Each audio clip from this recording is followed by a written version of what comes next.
Today we're making the Master Sword from Zelda. To make my template, I uploaded the image into Excel and figured out how many pages long I wanted my image. Then I printed it out.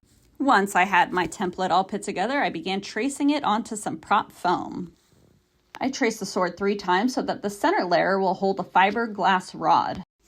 Once I cut a channel through the middle piece of the sword, I begin gluing them together with a rubber contact cement.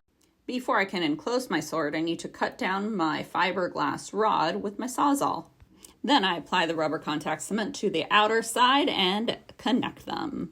In order to get the sword shape that I want, I'm cutting down my template to reveal the sharper part of the dagger.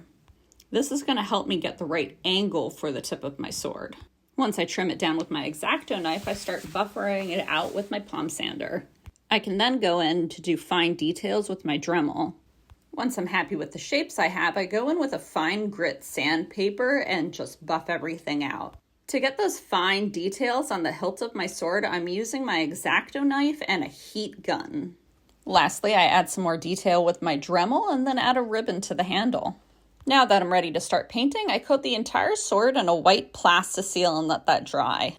For my paint selection, I'm using a variety of Liquitex heavy body acrylic paints. Because I want my swords to be a little bit more playful, I'm going to use a cobalt blue, a cobalt turquoise, and a Turner's yellow.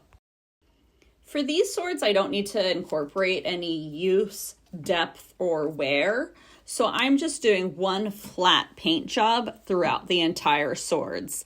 And voila, here's the finished product.